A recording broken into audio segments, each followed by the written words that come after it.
हमने 6-7 बरस की उम्र से इसको लिया और अब हमारी बढ़ोतरी का ज़माना है और अभी भी हम रियाज करते जाते हैं। हमारे ज़माने में ग़िज़ाई हालत अच्छे किस्म की थी, प्योर घी खाते थे, प्योर बढ़िया चीज़ें, जितनी चीज़ें साफ़ सुथरी, अब वो चीज़ नहीं रह गई। दूसरी बात ये कि हमारा एक स्थान था, हम ऐसी जगह रियाज करते थे कि मंदिर है, वहाँ बैठ के अपना रियाज करने कोई फिक्र नहीं। 1947 में जब भारत आजाद होने को हुआ तो जवाहरलाल नेहरू का मन हुआ कि इस मौके पर बिस्मिल्लाह खां शहनाई बजाएं। स्वतंत्रता दिवस समारोह का इंतजाम देख रहे संयुक्त सचिव बदरुद्दीन तैयब जी को यह जिम्मेदारी दी गई कि वो खां साहब को ढूंढें और उन्हें दिल्ली आने के लिए आमंत्रित करें। बिस्मिल्लाह खां उस समय मुंबई में थे। उन्हें हवाई जहाज से दिल्ली लाया गया और सुजान सिंह पार्क में राजकीय अतिथि के तौर पर ठहराया गया।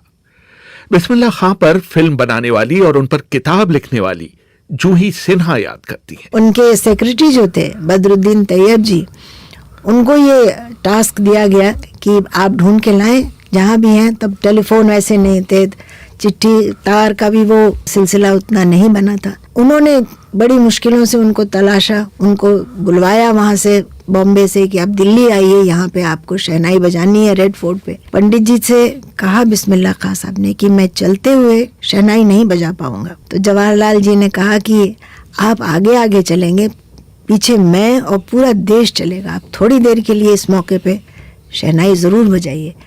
तो उस वक्त बजाई और 50 साल बाद जब हमारी 50 ईयर्स सेलिब्रेट हुई, उस दिन भी बिस्मिल्लाह खां साहब रेड फोर्ट पे लाल किले पे शहनाई बजा रहे थे। बिस्मिल्लाह बनारस के बालाजी मंदिर के बगल वाले कमरे में सुबह 3:30 बजे से रियाज करना शुरू कर देते थे। गंगा से बालाजी मंदिर तक वो 508 सीढ़ियां चढ़कर जाते थे। युवावस्था में ही उन्हें अपने संगीत की गहराइयों का आभास हो चला था। संगीत साधना करते हुए उनके लिए बाहरी दुनिया का कोई वजूद नहीं रहा करता था। उनके मामू इसको असर कहते थे, जब संगीत कला न रहकर ईश्वर से मिलन का एक माध्यम बन जाता था। ये है पवित्र चीज़, बड़ी पाक साफ।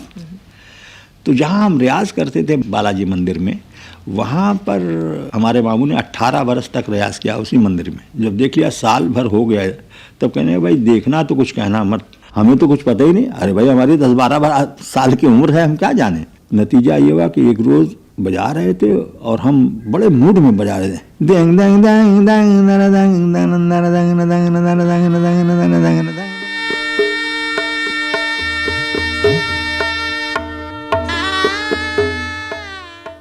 अब ये चल रहे हैं तो हमारे नाक में खुशबू आई, यार ये खुशबू कहाँ से आ रही। नाक देखे तो बाबा हमारे सामने खड़े हैं, ये दाढ़ी, जोरदार आंख उनकी, और हमसे कह रहे बजा बेटा। मेरा तो हाथ था कांपने लगा, यकीन मानिए डर गए, लेकिन हम नहीं बजाया। आखिर में बाबा ने कहा बजा बेटा बजा बेटा, हमने नहीं बजाया, हम बजा ही नहीं सके। तो कहने मजा करेगा मजा करेगा मजा करेगा, फिर चले गए। घर पर आया, मामू से कहा कि मामू, तो समझ गए कि हो गया कुछ इनसे सामना। तो वो बात मार रहे हैं कि कहने ना पाए कि सुनो जी तुम वहाँ चले जाना और ये काम कर लेना वो काम कर लेना। आखिर नतीजा का तीसरी मरतबा फिर हमने कहा कि मामू क्या है, तो उन्हें बता दिया। तुमको एक लपड़ मारा उन्होंने, कान पकड़ के उठी बैठी करो, अब देखना तो मत कहना। बिस्मिल्लाह खां को राष्ट्रीय पहचान 30 के दशक में कलकत्ता के एक संगीत सम्मेलन में मिली, जिसे बिहार के भूकंप पीड़ितों की सहायता के लिए आयोजित किया गया था। बहुत कम लोगों को पता है कि बेगम अख्तर ने भी उसी संगीत सम्मेलन से अपने करियर की शुरुआत की थी। बाद में बिस्मिल्लाह खां बेगम अख्तर के मुरीद बन गए। कहानी यह है कि गर्मी की एक रात खां साहब को नींद नहीं आ रही थी। दूर सड़क पर उन्हें एक स्वर लहरी सुनाई दी और वो उसे सुनकर बैठ गए। इनका पहला गाना जो बहुत सक्सेसफुल हुआ, जो कि था दीवाना बनाना है तो दीवाना बना दे। बिस्मिल्लाह खां साहब ने कहा है कि अल्लाह अगर इल्म दे तो मुकद्दर भी दे। तो वो गाना सुन रहे थे बनारस में लेटे लेटे, तो उनको लगा कि ये कुछ ख़ास ही बात है इस आवाज़ में। बाद में उन्होंने मालूम किया तो ये बेगम अख्तर ने गाया है। अक्सर इनके साथ प्रोग्राम होते थे, विदेश में होते थे, तो उनके साथ एक हल्का मजाक का एक दोस्ताना अंदाज था और चिढ़ाते भी थे और सुनते थे तो कहते थे बेगम साहब कुछ गाइए। तो जब वो गाने शुरू करती थी तो कहते हैं कि उनकी आवाज़ में जब ऊपर के नोट्स पे जाती थी तो एक ब्रेक आता था, जिसको खां साहब कहते थे एक ची सी आवाज़ आती है, और जैसे ही वो आए तो वो कहते थे अम्मा यही सुनने आया हूँ। दीवाना बनाना है तो दीवाना बना दे, हाँ, हाँ, दीवाना बनाना है तो दीवाना बना दे, वरना कहीं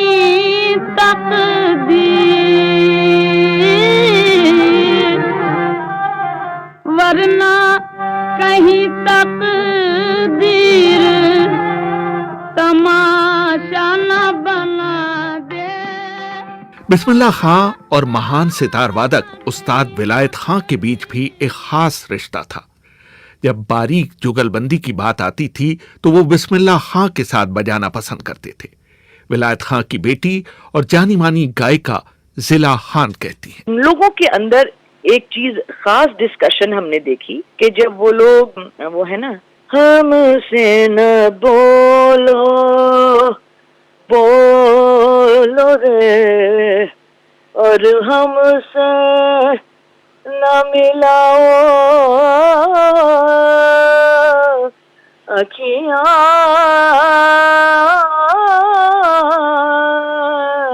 हमसे न तो ये जो एक ये खास बिस्मिल्लाह खां साहब की शहनाई में एक ठुमरी अंदाज सी हुई थी। अब्बा इस चीज का बहुत वाज़े से उनकी बड़ाई भी करते थे, लेकिन हम लोगों को पॉइंट आउट करके भी कहते थे कि देखो अगर उनकी रूह ठुमरी अंग में खिलती है तो उसी तरीके से अब्बा बोलो और उसके बीच में अब्बा एक निवाला फिर डाल रहे हैं, बस इतना सा करके छोड़ दिया तो, और वहां से दर दा दा, तो अब्बा ने वहां पर पीछे से दर सितार पे, और फिर उन्होंने दा मिलाओ। ये जो एक तरीका है ना कि एक दूसरे को सहारा और निवाला देना ताकि आगे वाले की रूह और खुले। मशहूर फोटोग्राफर रघु राय ने भारत के संगीत सम्राटों पर किताब लिखी है।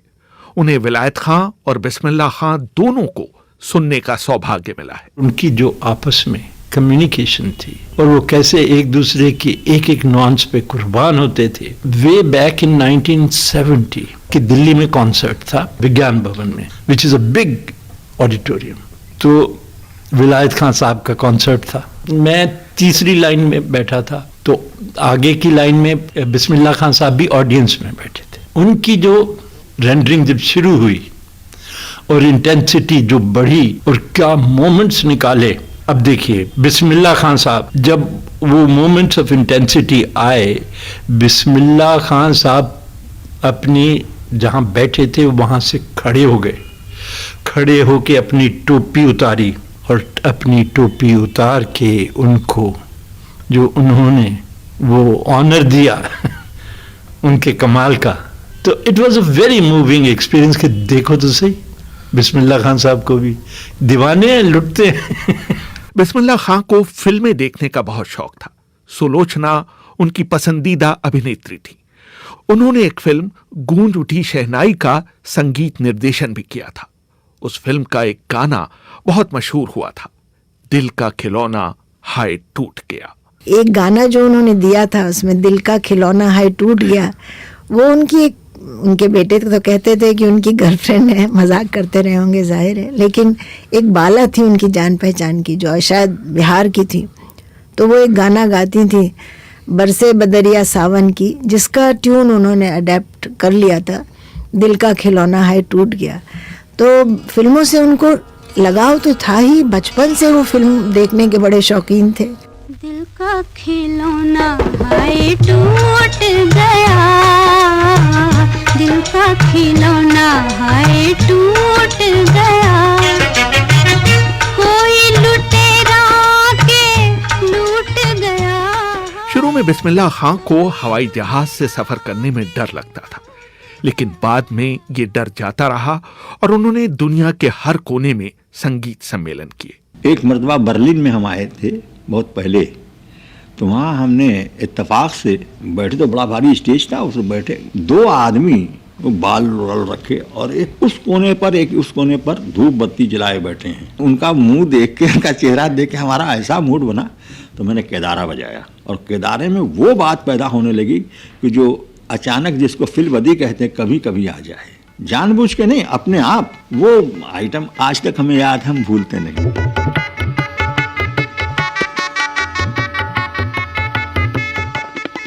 सफलता उनके कदम चूमती गई, लेकिन उनके रहने का ढंग हमेशा एक सा रहा, सादगी से भरपूर।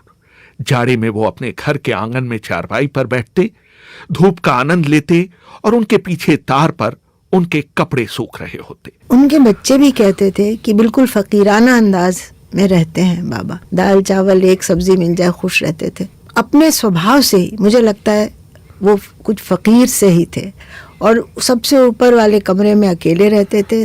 अपने कपड़े जिंदगी भर उन्होंने खुद ही धोए और बगैर स्त्री के ऐसी बाहर टांग देते थे।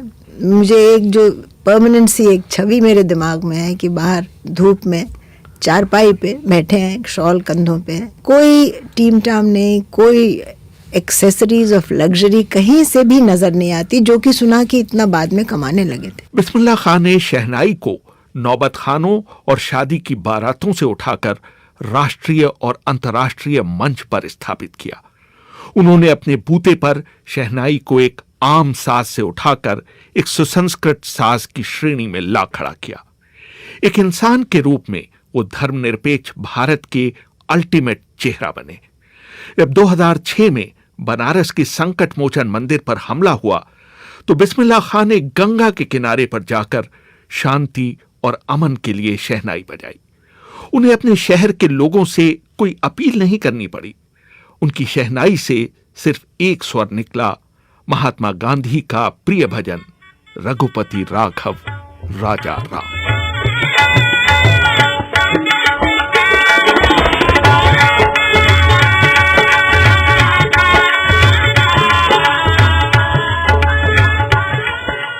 रेहान फजल, BBC, दिल्ली।